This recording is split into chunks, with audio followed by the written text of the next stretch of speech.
When Bruce Lee stepped into the world of martial arts, he brought with him not just incredible speed, strength, and technique, but a revolutionary mindset that forever changed how martial arts were perceived and practiced. Unlike many martial artists of his time, Bruce Lee saw combat as more than a series of punches and kicks. To him, it was an expression of life itself, a journey that required the integration of both philosophy and practice. The story of Bruce Lee's approach begins in his early years, as he diligently studied Wing Chun under the guidance of Ip Man in Hong Kong. While Wing Chun provided a strong foundation in combat techniques, Lee quickly realized that rigid adherence to a single style could be limiting.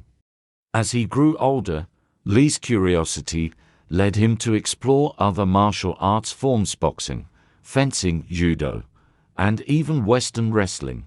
He immersed himself in these styles, not to master them individually, but to understand the essence of each.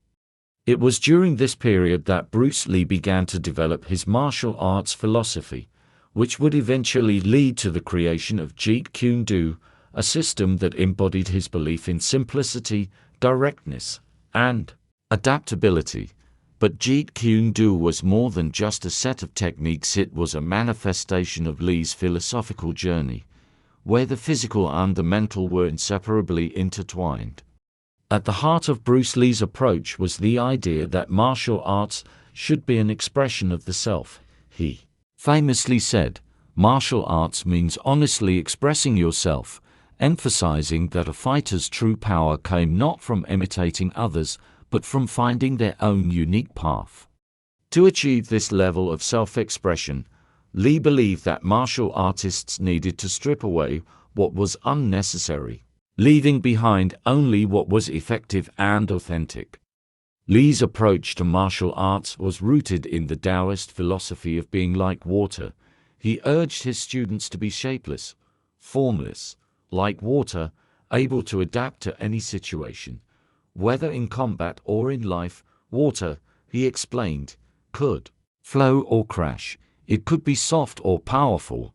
In this way, Bruce Lee taught that martial artists should remain flexible, open, and adaptable, ready to respond to any challenge that came their way. This fluidity became the cornerstone of his martial arts philosophy, influencing fighters across generations. However, Bruce Lee's integration of philosophy and practice extended beyond physical techniques. He viewed martial arts as a path to self-discovery, a way to understand the mind, body, and spirit. He often studied Eastern and Western philosophies, incorporating teachings from Taoism, Buddhism, and even existentialism into his training.